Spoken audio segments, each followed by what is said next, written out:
अजय आलोक जी please बताइए मुझे, आप एलॉन मस्क की टिप्पणी से मैं खुश हूं या मैं इससे खुश हूं कि इकोनॉमिक सर्वे ये कह रहा है कि हम स्कूल और बिजली इसलिए नहीं बना पाते क्योंकि फ्रीबीज में पैसा खर्च हो रहा है।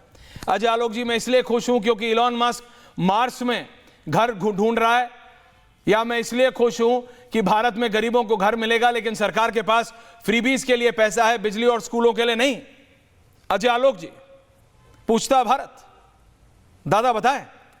देखिए, सबसे पहली बात एलन मस्क कोई बेंचमार्क नहीं है कि उनकी बात पे खुश हुआ जाए या उनकी बात पे हैरान हुआ जाए। हाँ, हैरान जरूर होना चाहिए उनको, क्योंकि वो ट्रंप के सबसे करीबी सहयोगियों में से एक हैं और वो ऐसी टिप्पणी कर रहे हैं, जो कि ट्रंप हमारी इकोनॉमी को, हमारी और चाइना की इकोनॉमी को डेड इकोनॉमी कह रहे थे, और ट्रंप के सुर में सुर मिलाते हुए यहाँ पे राहुल गांधी जी भी इंडियन इकोनॉमी को डेड इकोनॉमी कह रहे थे।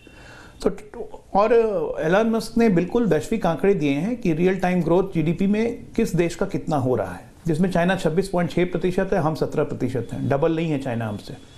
ये दिखाता है कि भारत की आर्थिक शक्ति कितनी तेजी से बढ़ रही है। ये दिखाता है कि आर्थिक प्रोग्रेस हम कर रहे हैं। जहाँ तक रही इकोनॉमिक सर्वे की बात, जिसमें साफ साफ कहा गया है कि फ्रीबीज देने के कारण हम बिजली और स्कूल नहीं बना पा रहे हैं, तो ये सब एक चेक पॉइंट्स है, जिसको चेक पॉइंट्स को बैलेंस भी करना है, मेंटेन भी करना है। देखिए, हम एक वेलफेयर स्टेट है।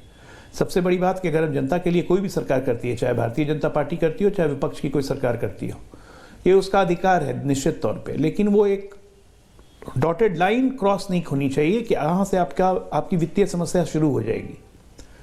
जैसे कर्नाटक, जैसे हिमाचल, तेलंगाना, आप कुछ ऐसे सीमाएं लांघ जा रहे हैं जहाँ पे आपकी वित्तीय अर्थव्यवस्था खत्म होने लगती है।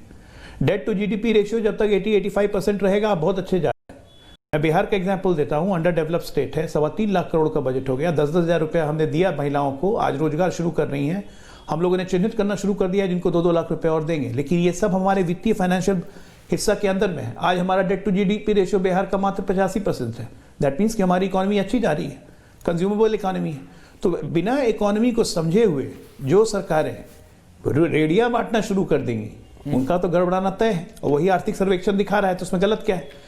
आज हम जब कह रहे हैं कि हमें विश्व की टॉप 3 इकोनॉमी में आना है 2027 तक, तो हमने एक रियलिस्टिक टारगेट अचीव किया है। हम 2030 कह रहे हैं, लेकिन हम चाहते हैं कि हम 27 तक टॉप 3 इकोनॉमी में रहें। ये कैसे होगा? जितने फ्री ट्रेड एग्रीमेंट्स हो रहे हैं, चाहे यूरोपियन यूनियन के साथ हुआ, न्यूजीलैंड के साथ हुआ, ऑस्ट्रेलिया के साथ हुआ, अब अमेरिका के साथ भी 1 महीने के अंदर हो जाएगा, तो हमारी इकोनॉमी बढ़ेगी, साइज बढ़ेगा। और निश्चित तौर पे जब इकोनॉमी बढ़ती है तो उसका फायदा सिर्फ कुछ लोगों को नहीं होता है। जैसे बीजेपी अंत्योदय की बात करती है, कतार में खड़े हुए आखिरी व्यक्ति के विकास की बात करती है बीजेपी, ये आप जानते हैं। मैं सिर्फ ये पूछता हूं, आप ये बताएं ना, व्हाट शुड दे एक्सपेक्ट? जो कतार में सबसे आखिरी में खड़ा है, उसको इस बजट से क्या उम्मीद होनी चाहिए? उसके जो अकाउंट है या उसका जो बटुआ है, उसमें 100 रुपया बचेगा एक्स्ट्रा की नहीं? वो बस ये जानना चाहता है कि अगर उसके पास 8,000 की तनख्वाह में वो 7,000 खर्च देता था, क्या आप 6,500 में उसका काम चलेगा? क्या वो 1,000 की जगह 1,500 बचा पाएगा? वो सिर्फ ये जानना चाहता है, ब्रास टैक्स। देखिए ऐश्वर्या जी, देखिए, कोई भी चीज का आप मैट्रिक्स कैलकुलेट करते हैं कि आपका मैट्रिक्स क्या हुआ, अंत में फेयर रिजल्टेंट क्या हुआ। आप ये कंटिन्यूटी की सरकार है, पिछले 11 वर्षों में इनकम टैक्स कम करना हो, चाहे जीएसटी को नॉर्मलाइज करना हो, इन सब चीजों से जनता को फायदा ही हुआ है। जहां तक रही अंत्योदय की बात हम करते हैं, तो अंत्योदय को हम फॉलो करते हैं। आप ये देखिए, आज प्रधानमंत्री आवास योजना के तहत 4 करोड़ महिलाओं को अपना घर मिल चुका है। हमारा टारगेट है इसको 10 करोड़ तक करने का। तो ये किनको घर मिला है? ये उन लोगों को घर मिला है जो बेघर थे, आज वो घर के मालिक हो गए, उस घर पे वो लोन ले सकते हैं, उससे और व्यवसाय कर सकते हैं। इस सरकार का फोकस हमेशा सेल्फ एम्प्लॉयमेंट, सेल्फ जनरेशन और एंटरप्रेन्योरशिप की तरफ रहा है। जितनी नई नई कंपनीज खुली है जो रोजगार दे रहे हैं, आप ये बताइए, रेडी पेट्री वालों को कोई नहीं पूछता था, उसको इंश्योर्ड करके उसको हमने लाइफ की एक सिक्योरिटी दी है। पहले बैंक एक बाइक खरीदने के लिए कितने कागज रखवाते थे, हम लोग सबको उसके गवाह हैं। एक कार खरीदने के लिए आपको बोलता था कि उतना ही एफडी कर दो। आज बैंक बिना गारंटी लोन दे रही है। मुद्रा लोन में 40,000 करोड़ से ऊपर हम लोन बांट चुके हैं। तो ये सब सेल्फ एम्पावरमेंट की तरीके हैं। ओके, आज जो बजट कल हमारा आने वाला है, ये निश्चित तौर पर उसी दिशा में जाएगा जिस दिशा में पिछले 11 साल से हम चल रहे हैं, और देश एक नई छलांग फिर लेगा।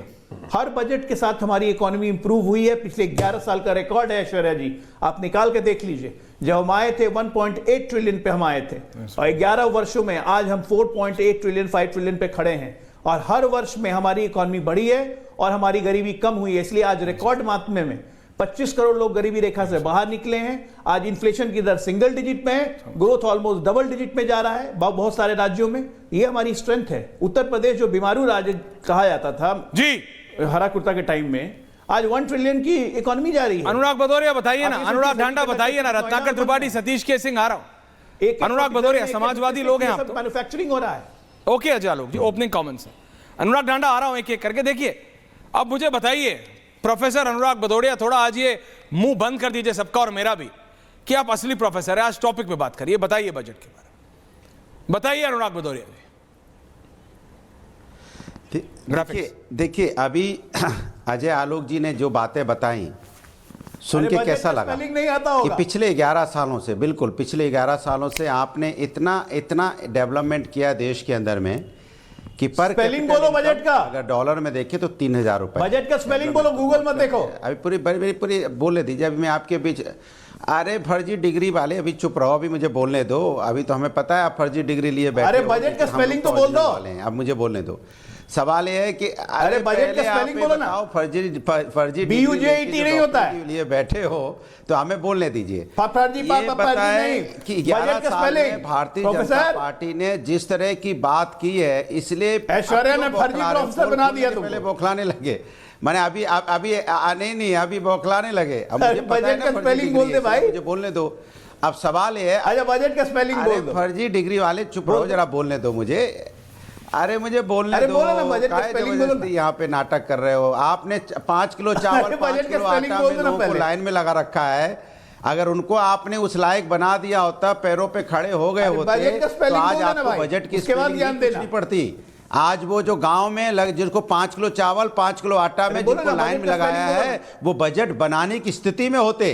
उनका बजट इतना मजबूत होता है कि आपसे बजट का स्पेलिंग भी नहीं आता है, उन्हें लाइन में नहीं लगना पड़ता। बजट पे ये आपको बताना चाहता हूं। आप बजट की स्पेलिंग पूछते रह गए और उनको लाइन में लगा दिया आपने। सवाल ये है कि आपसे ये पूछा जा रहा है कि आपने कहा था कि हम आएंगे तो देश की अर्थव्यवस्था क्या है, आप बता दो। पर व्यक्ति आय मजबूत होगी। पर व्यक्ति आय कितनी होगी इस पे बारे में आपने बात नहीं की। किसान की अगर इनकम कितनी हुई है जरा बता दीजिए। हमारे कार्यकाल में जब आए थे 85,000 था, आज 1,80,000 है। कुछ आपने दुगना करने की बात की थी, आज 30 रुपए अगर पर डे के हिसाब से 30 रुपए है, उसकी आपको शायद पता हो चुका है भदौरिया। उसको लागत का मूल्य भी नहीं मिल रहा है। आप सुन लीजिए, अरे दुगना हो जाएगा आपके वो फर्जी डिग्री से नहीं होता है। बजट का स्पेलिंग फर्जी डिग्री से दुगना नहीं होता है। दुगना कितना हो गया? बजट का स्पेलिंग। अच्छा कितना हो गया दुगना, जरा बताइए दुगना कितना हो गया? बजट की स्पेलिंग। किसान की कितनी स्पेलिंग, बजट की स्पेलिंग। किसान की कितनी इनकम थी जरा बताइए। किसान की नहीं, पहले किसान की इनकम कितनी गड़बड़ाते जा रहे हैं भाई, पता है ना। और किसान की बात कर रहे हैं, इनकम नहीं पता, पहले कितनी इनकम थी बताइए। इनकम कितनी थी पहले किसान की बताइए, नहीं मालूम है ना। दुगनी हो गई, पहले कितनी थी नहीं पता है। इसके मतलब आपको यह भी नहीं पता है कि किसान का मतलब क्या है।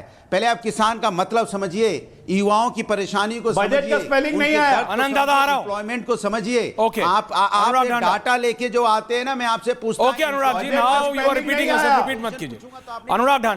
अनुराग ढांडा आम आदमी पार्टी, ये फ्रीबीज की जो बात हो रही है, नहीं मैं आपके पास, मैं आप ही से पूछ रहा हूं। फ्रीबीज का आरोप आप पे लगा कि आपने हर चीज ऐसे कर दिया कि मुझे नहीं लगता कि पहले तमिलनाडु में और आंध्रा में यह होता था कि जब प्रेस कॉन्फ्रेंसेस होती थी, मुझे याद है, पार्टी नहीं याद आ रही।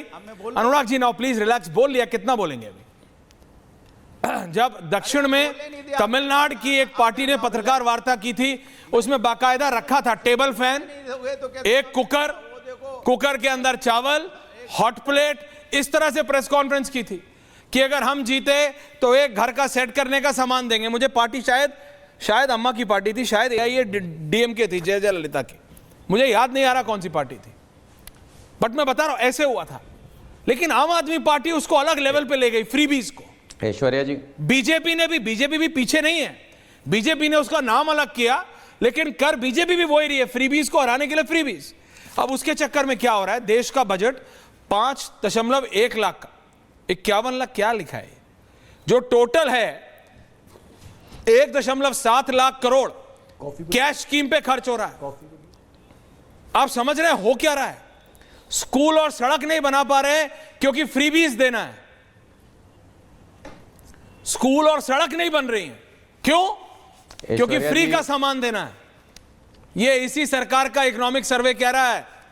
आम आदमी पार्टी के मुख्य प्रवक्ता जी, बताइए डांडा साहब।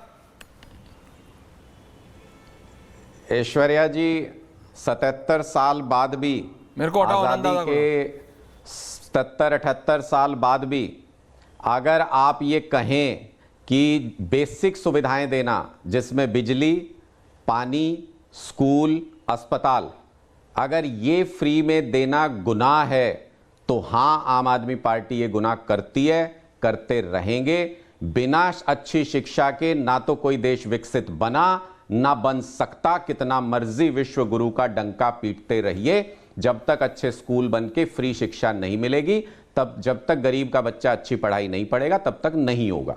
तो इसको आप फ्री बीज कहना बंद कीजिए। अगर फ्री बीज कहना है तो आप ये क्यों नहीं कहते इन्होंने अपने बिजनेसमैन दोस्तों के 14 लाख करोड़ रुपए माफ कर दिया, आप उसको फ्री बीज तो नहीं कहते? उसको कहो ना फ्री बीज, उसको रोक दीजिए, आपका बजट ठीक हो जाएगा। बिजनेसमैन दोस्तों को 14 लाख करोड़ माफ दे दो तो कोई दिक्कत नहीं। गरीब नाम बताइए किसको दिया, नाम बताइए। फ्री मिल गई तो फ्री बीज हो गया।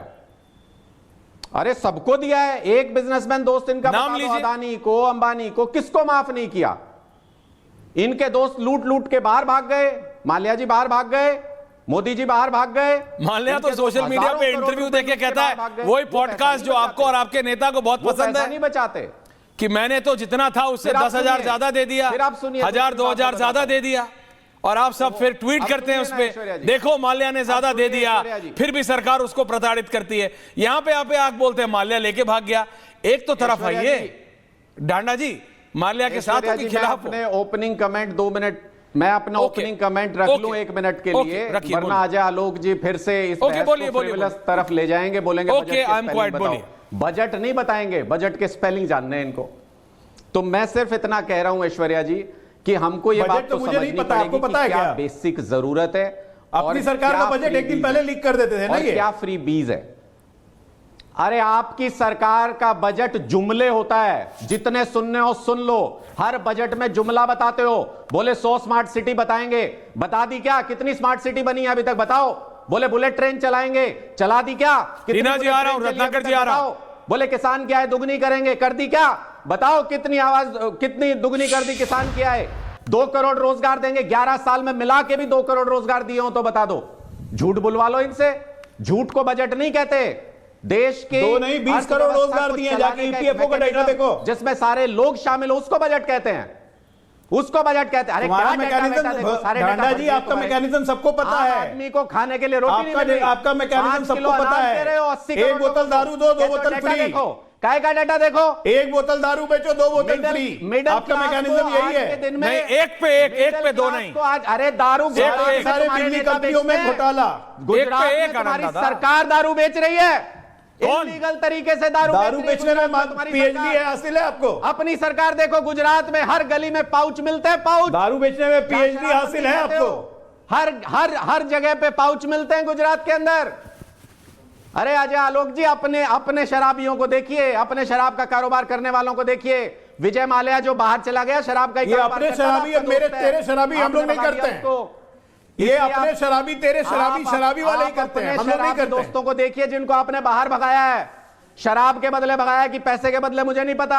आप अपने शराबी मेरे शराबी तेरे शराबी है आपके साथ। ओह माय गॉड, शराबी है। ओके, दूसरा मैं ये कह रहा हूं, अरे छोड़िए शराबी मेरे, अरे छोड़िए आप उसको। मैं ये पूछ रहा हूं बुलेट ट्रेन कितनी चली, बुलेट ट्रेन कितनी चली, स्मार्ट सिटी कितने बने, कितने लोगों को रोजगार आपने दे दिया? बुलेट ट्रेन तो अपने टाइम से ही चलेगी, क्यों परेशानी है?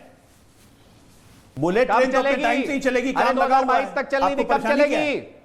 कब चलेगी? अरे टाइम हो गया, टाइम ओवर हो गया, बहुत लेट हो गया। आपको 2022 तक चली थी ना, चलने वाली बोला 2022 तक चली थी। जापानीज प्राइम मिनिस्टर बोल के गए थे कान में। अरे चाइनीज नहीं है, चल जाएगी, बोल के गए थे, टेंशन मत लीजिए। Anand Dada Ratnakar ji, okay Anurag Danda, I will come back to you. Anand Dada Ratnakar जी, सतीश जी, टीना जी, आ रहा हूं। ओके।